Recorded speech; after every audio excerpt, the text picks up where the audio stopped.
various versions of this. The maiden king morphs into a swan and flies away.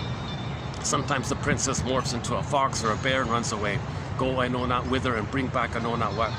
So that imagery conveys the impression that we don't feel our beingness anymore.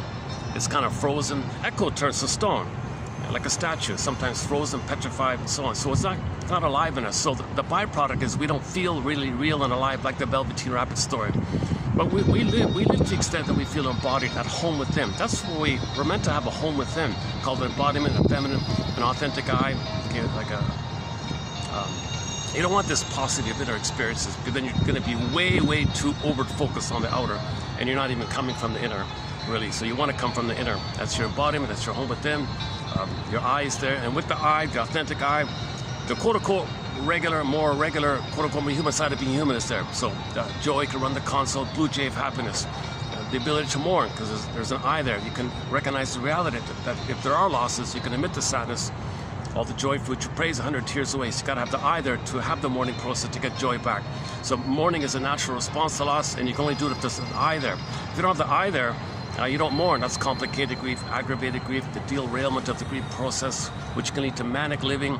It can lead to melancholia, pathological nostalgia, and you're not enjoying the present really, and because you don't have the ability to recognize the loss, because you need an I for that.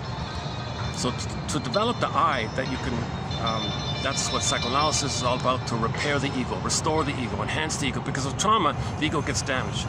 And then that's the image of the Scarecrow in The Wizard of Oz. It's something's known, but he can't think it. There's no brain there.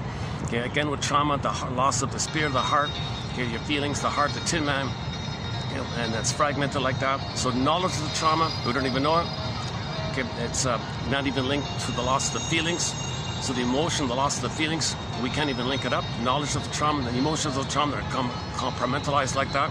The byproduct of the Scarecrow and the Tin Man being like that means we're going to feel disembodied. It's the Cowardly Lion one.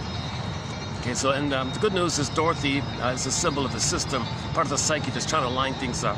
So we want to kind of be like Dorothy on the surface, and then Dorothy within can do its thing naturally, where Dorothy within lines things up as we investigate and search for narrative medicine on the surface. Dorothy's doing its thing on the inside. In the underworld, we live in these two worlds: our conscious world, unconscious world.